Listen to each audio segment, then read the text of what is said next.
A'udzubillahi minasyaitonirrajim. Bismillahirrahmanirrahim. Alhamdulillahirabbil alamin wassalatu wassalamu ala asyrafil anbiya'i wal mursalin wa ala alihi wa sahbihi ajma'in.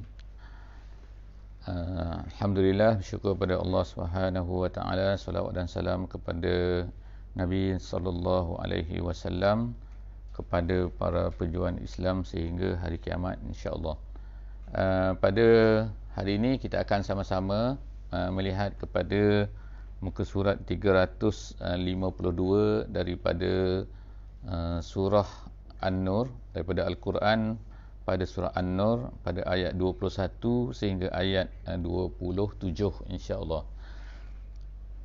Jadi dalam muka surat ini insya-Allah, sebagaimana kita telah lihat sebelum daripada ini, pada muka surat 350 dan 51 daripada surah An-Nur ni ada dua perbezaan, iaitu yang pertama 350 dia menceritakan tentang hukum-hukum, dan yang muka surat 351 ialah menceritakan tentang adab-adab dan juga sikap yang sepatutnya diambil oleh seorang Muslim apabila dia berdepan dengan keadaan-keadaan situasi berlakunya penyebaran cerita-cerita ataupun gosip ataupun dan sebagainya di kalangan masyarakat Islam, dan apabila ianya terkena ataupun mengenai dengan orang-orang yang beriman, maka apa sepatutnya dibuat oleh seorang mukmin. Pada muka surat ini 352, pada kali ini kita akan sekali lagi menyambung insya-Allah apakah yang cerita seterusnya yang berlaku, iaitu tentang adab-adab daripada muka surat 351 dan juga perintah-perintah Allah yang berkaitan dengan perkara ini dan juga keputusan akhir daripada cerita ini. Sebagaimana kita tahu bahawa cerita ini adalah berkaitan, masih lagi kita bercerita tentang sambungan. Ayat ini masih lagi mengenai sambungan kisah hadisul ifki, iaitu cerita yang berlaku kepada Aisyah radhiyallahu anha. Jadi dalam surah ini, dalam sambungan pada muka surah ini, kita akan melihat pada ayat 21 yang pertamanya, iaitu seruan Allah Subhanahu wa taala kepada orang-orang yang beriman. A'udzubillahi minasyaitonirrajim. Ya ayyuhallazina amanu la tattabi'u khutuwatis syaitan. Jadi banyak dalam ayat Al-Quran yang menceritakan benda ini, perkara ini, iaitu wahai orang beriman, janganlah kamu mengikuti khutuwat. Jadi khutuwat ni adalah daripada bahasa Arab, khutwah. Jadi dalam bacaan dalam qiraat tentang ayat ini, ada baca khutuwat, ada baca khutwat. To tu dimatikan, jadi khutwat gitu. Jadi khutwat ini adalah asalnya adalah langkah, iaitu apabila seorang tu melangkah kaki, so apa yang ada di antara dua tapak kakinya tu, itu dipanggil khutwah dalam bahasa Arab. Jadi di dalam ayat ini dia kata la tattabi'u, jangan kamu ikut khutuwat. Khutuwat di sini maksudnya ialah laluan ataupun cara, ataupun way lah kita katakan dalam bahasa Inggerisnya, ataupun dalam bahasa Melayunya ialah ataupun dalam bahasa Arabnya ialah salak, la tasluk, gitu maksudnya. Janganlah kamu mengikuti langkah-langkah ataupun jalan-jalan cara apa yang dibuat oleh syaitan. Kemudian Allah Taala berkata, wa may yattabi' khutuwatis syaitan, maka jika sekiranya siapa yang mengikut langkah-langkah syaitan tu, fa innahu ya'muru bil fahsya'i wal munkar. Allah Taala sebutkan, beri amaran bahawa syaitan ni dia tidak akan menyuruh kepada benda yang baik. Syaitan ni memang kerja dia ya'muru bil fahsya'i wal munkar, dua perkara. Fahsya' benda-benda kotor, benda-benda tak bagus, wal munkar benda-benda yang munkar lah dalam bahasa Melayu. Kemudian Allah Subhanahu wa taala seterusnya mengulangi lagi apa yang diulang sebelum daripada ni. So ini kali yang keempat lah, iaitu apa? Walaula fadlullahi alaikum wa rahmatuhu. Itu ayat ni, iaitu kalaulah tidak kerana kurniaan Allah dan juga rahmatnya. So kali yang keempat yang kita lihat perkara ni diulang menyebutkan apa, iaitu sebenarnya manusia ni dia sangat bergantung sangat memerlukan kepada fadlullah dan juga warahmat Allah. Kalaulah tidak ada fadlullah, kalau tidak ada rahmat Allah, nescaya banyak benda lah kita ni akan hancurlah. Allah Ta'ala akan ambil tindakan terhadap kita sebagaimana yang berlaku kepada umat-umat terdahulu. Jadi ayat ini seolah-olahnya khusus kepada umat Islam iaitu walaula fadlullah, walaula kita ni terlalu banyak dosa, kesalahan yang kalau diikutkan kita ni sepatutnya akan dikenakan tindakan oleh Allah Subhanahu Wa Taala. Sebagaimana yang telah berlaku kepada umat-umat sebelum Nabi Muhammad sallallahu alaihi wasallam. Jadi oleh kerana itu kita tengok kat sini Allah Taala kata dalam ayat ni secara khususnya Allah Taala kata ma zaka minkum min ahadin abada. Kalaulah tidak kerana rahmat Allah, tidak kerana fadlullah, nescaya ma zaka. Zaka ni maknanya suci Zaka, yazki, tazkiyah Ada setengah bacaan qiraat di sini dia sebut baca dengan ma zakka minkum ahadin.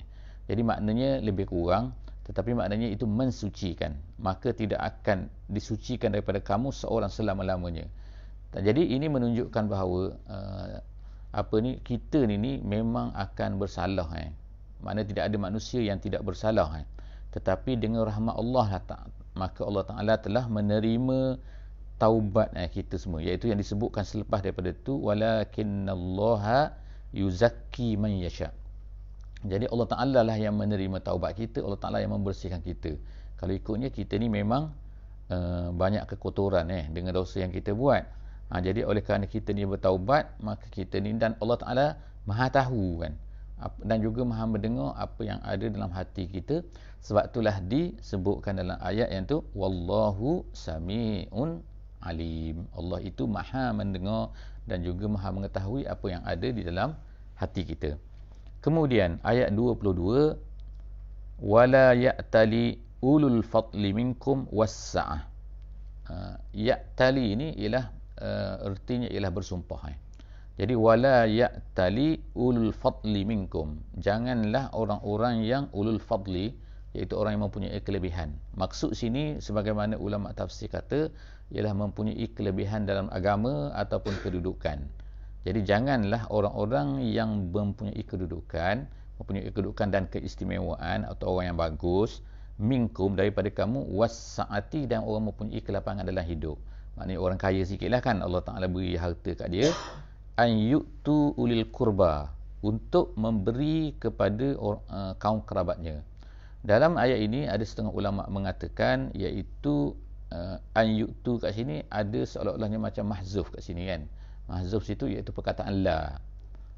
Alla yu'tu gitu kalau ikut maknanya sebab apa? Maksudnya ialah janganlah orang-orang yang orang-orang yang mempunyai kehebatan dalam masyarakat dan juga orang-orang yang mempunyai kekayaan dalam masyarakat itu dia bersumpah tidak tidak mahu memberi. Jadi di sini kisah ini adalah sebenarnya ayat 22 ni kisah berlaku kepada yang pertamanya yang masyhurnya ialah Abu Bakar bin Abi Quhafah iaitu Abu Bakar kita Abu Bakar As-Siddiq ni. Abu Bakar As-Siddiq ni apa yang berlaku pada beliau ialah dia ni ada seorang sepupu. Sepupu ni nama dia ialah Mastah ataupun Mistah bin Uthathah. Jadi Mastah bin Uthathah ni adalah sepupu iaitu Ibnu Khalah. Ibnu Khalah sepupu ni. Sepupu kepada ni. Jadi dia ni adalah seorang muhajirin. Mastah ni. Dia adalah seorang yang hebat ikutnya sahabat yang hebat, tapi dia ni miskin. Dan dia ni sepupu kepada Abu Bakar tadi. Dia berhijrah dan dia telah menghadiri peperangan Badar. Maknanya dia ni Badri, dia panggil. Dia ni Makki dan dia ni muhajirin.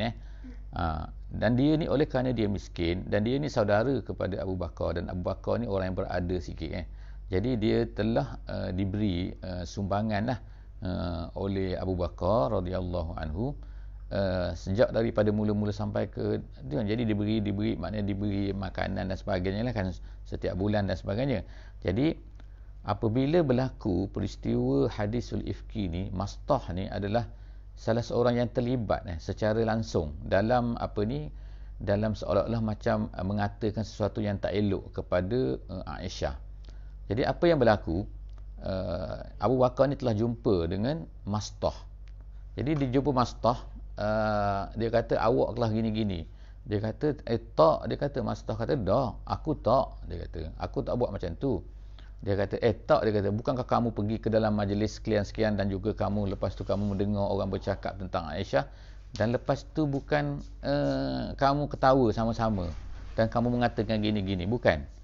Jadi oleh kerana itulah maka Abu Bakar radhiyallahu anhu ni tak suka apa yang dibuat oleh Mastah. Dan dalam kisah hadisul ifki ni memang masyhurlah, Mastah ni ialah orang yang terlibat lah kan. Terlibat tu macam-macam terlibat, ada tahap tinggi, ada tahap rendah lah orang sahabat-sahabat yang terlibat ni.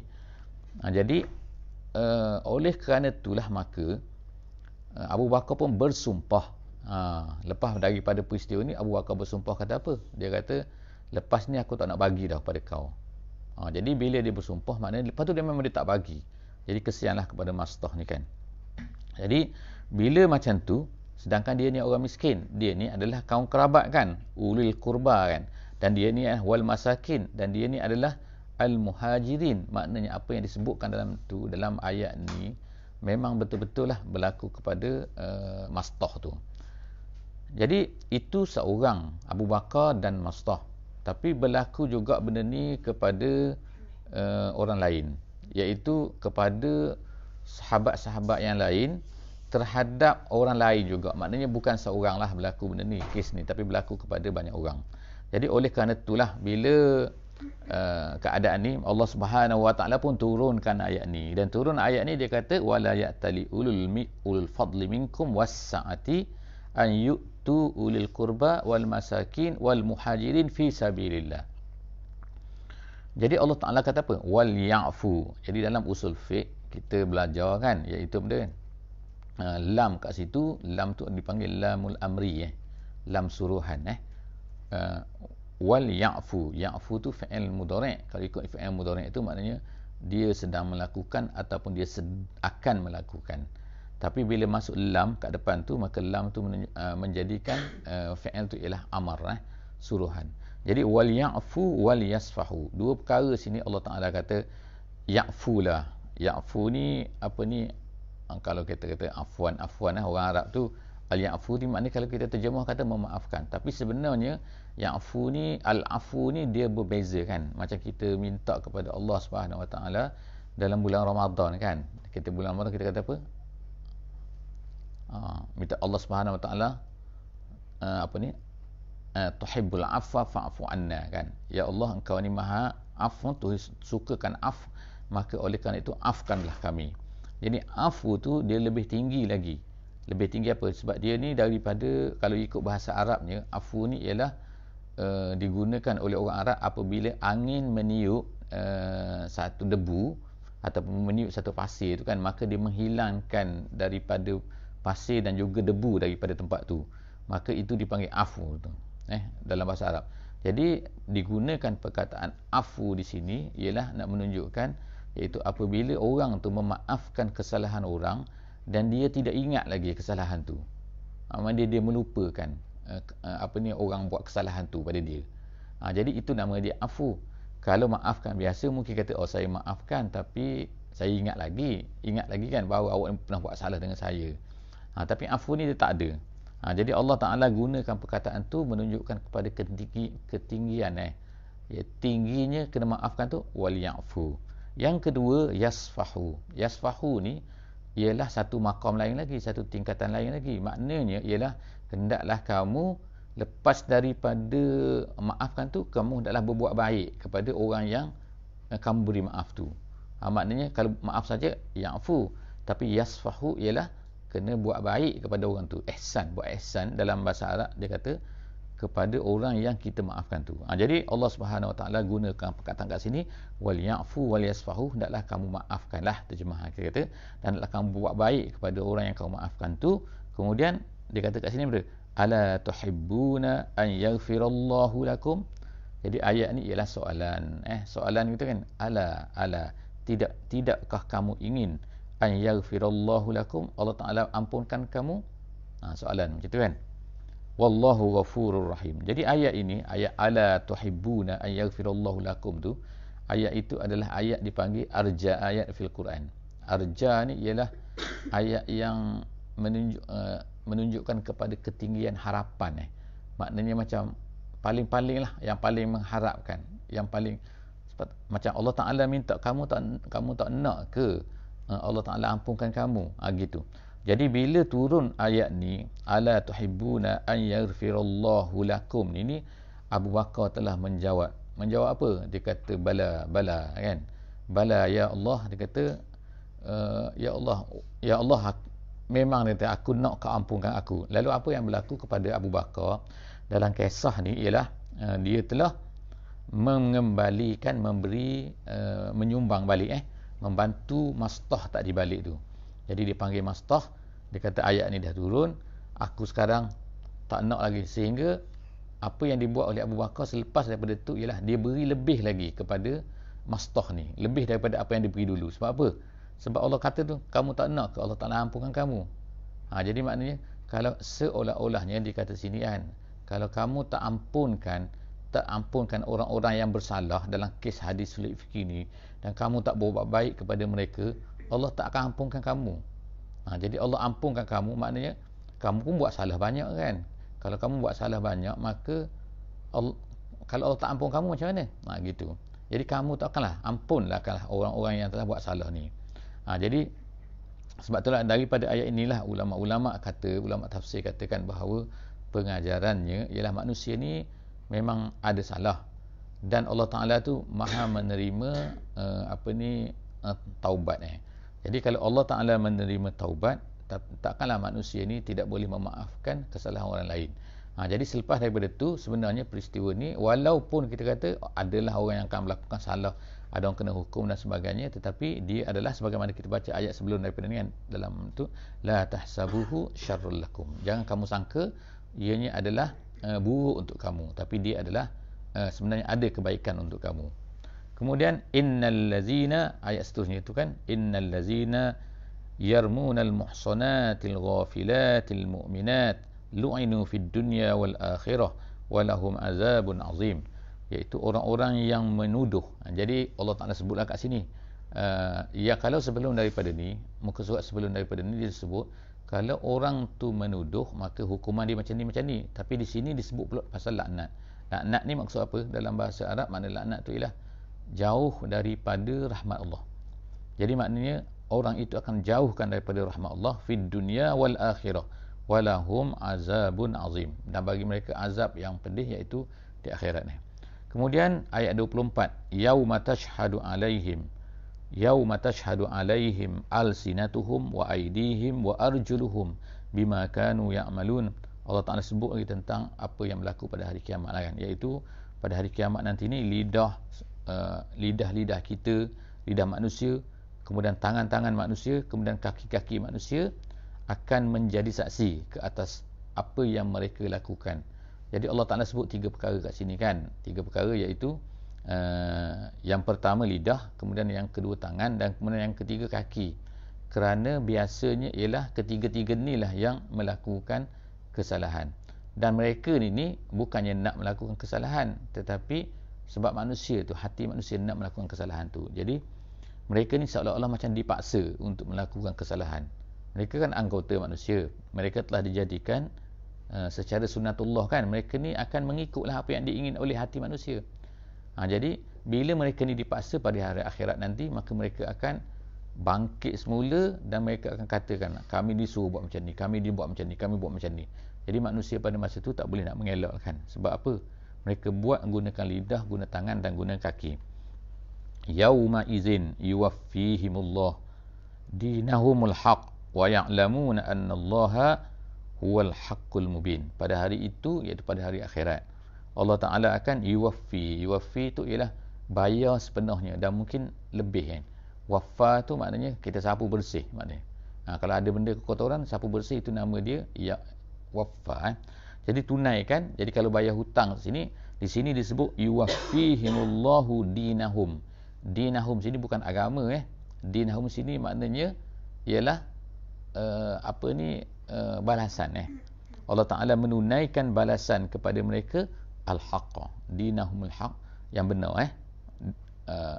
Kalau ikutnya hutang yang benar ke, bayaran sepatutnya benar ke, wa ya'lamuna annallaha huwal haqqul mubin, dan mereka mengetahui bahawa Allah Ta'ala itu adalah haqqul mubin. Haqqu maknanya secara benar, dan mubin tu maknanya menjelaskan. Dalam tafsir dia kata muzhir. Muzhir tu maknanya dia akan menjelaskan segala-galanya lah pada hari akhirat nanti. Al-khabithun, al-khabithat. Kemudian ayat 26 ayat 26 ialah al-khabithatu lil-khabithin wal-khabithuna lil-khabithat wat-tayyibatu lit-tayyibin wat-tayyibuna lit-tayyibat ulaika mubarra'una mimma yaqulun lahum maghfiratun wa rizqun karim. Okey, ayat 26 ini ada dua penafsiran. Yang pertama, penafsiran pertama yang masyhurnya ialah al-khabithat tu makna apa? Al-khabithat tu dalam tafsir jalan lain dinyatakan ada dua makna. Makna yang pertama ialah khabithat tu artinya ialah perempuan-perempuan yang jahat. Dan al-khabithin ialah lelaki-lelaki yang jahat. Kemudian khabithuna orang lelaki yang jahat. Orang lelaki yang jahat, dan kemudian khabithat lil khabithat adalah perempuan yang jahat. Kemudian begitulah seterusnya terbaliknya, wat-tayyibatu ialah lelaki yang perempuan yang baik, lit-tayyibina bagi lelaki yang baik, wat-tayyibuna lelaki yang baik, lit-tayyibat untuk perempuan yang baik. Itu satu penafsiran. Penafsiran yang kedua, al-khabithat situ ialah kata-kata yang jahat maksud dia. Bukannya lelaki, bukan perempuan yang jahat, tapi kata-kata yang jahat ataupun apa-apa yang jahat dalam bentuk perkataan adalah lil khabithin untuk orang yang jahat, wal khabithuna dan orang-orang yang jahat tu, orang-orang yang jahat, lil khabithat untuk kata-kata yang jahat. Makna sebut sini ialah bukannya perempuan, tapi maksudnya ialah kata-kata. Jadi ada hujah masing-masing lah di kalangan ulama-ulama yang beri pendapat tentang isu ni, iaitu apakah maksud khabithat, apa maksud thayyibat di sini.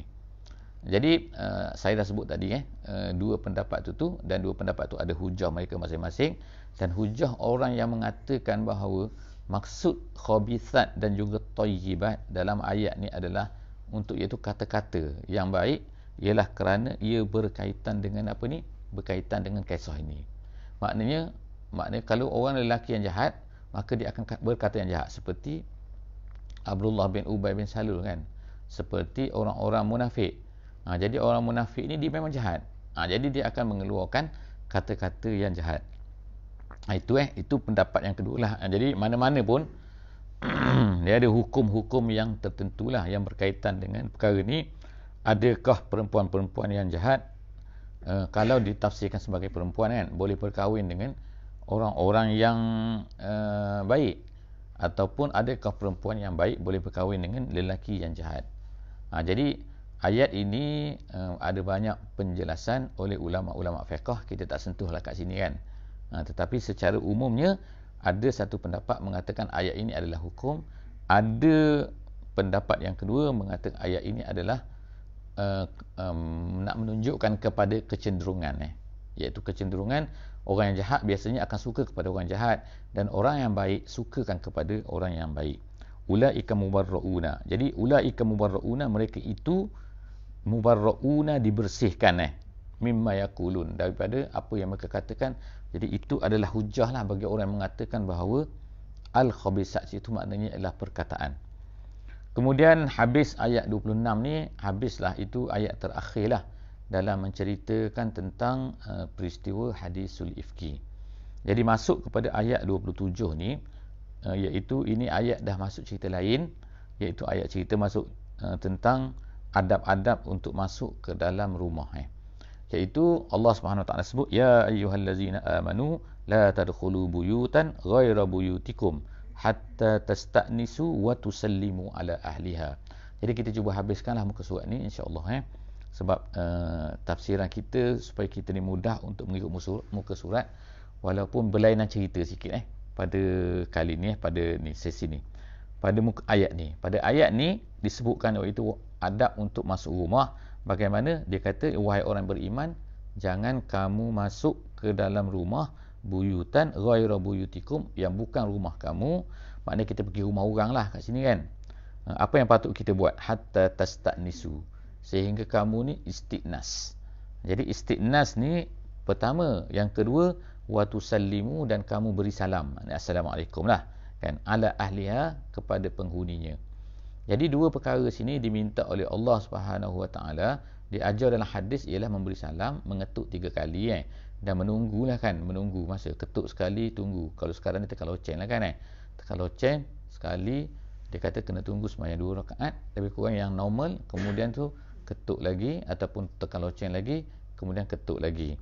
Jadi ketuk, sekarang ni kita loceng, kita ada jenis beri salam kan, jadi tak perlulah beri salam dah beri salam pula jauh kan setengah tu tak dengar kan pagar tu pagar batu, kalau loceng kat luar, bagi salam memang tak dengar kat dalam tu. Jadi loceng tu bagi salam, Assalamualaikum, Assalamualaikum, tu loceng jadi sekarang ni hukum dia ialah kita tak boleh masukkan style orang barat orang putih kan, kita tengok cerita dalam movie kan tak? Mereka ni pakai masuk kan, anybody home, dia dah masuk dalam rumah kan, dia pergi buka pintu kan.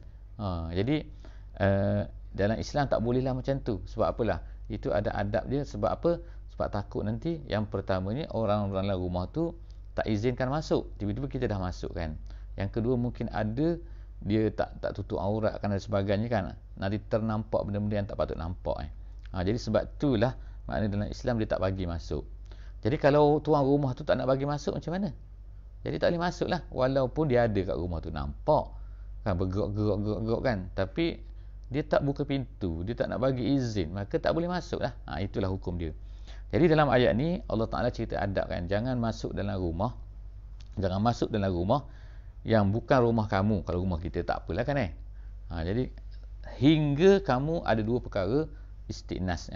Jadi ulama-ulama telah menjelaskanlah apa erti istiqnas kat sini. Istiqnas ni ialah iaitu suka, orang tu suka membenarkan kita masuk, tapi membenarkan dengan hatinya, bukan benarkan dengan mulut Kadang-kadang seorang tu dia benarkan seseorang buat satu benda tapi dengan mulut, tapi sebenarnya hati dia kita tahu kan, dia tak suka benda tu.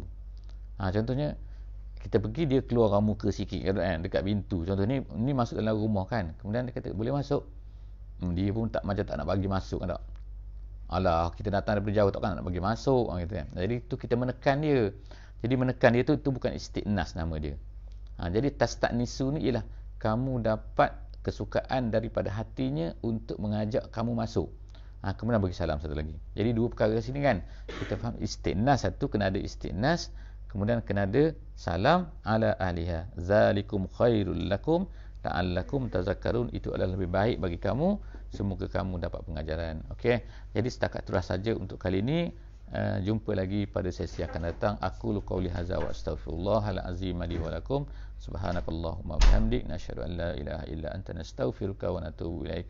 Bismillahirrahmanirrahim. Wal 'asri innal insana lafi khusr illa allazina amanu wa 'amilus solihat wa tawasaw bil haqqi wa tawasaw bis sabr. Assalamualaikum.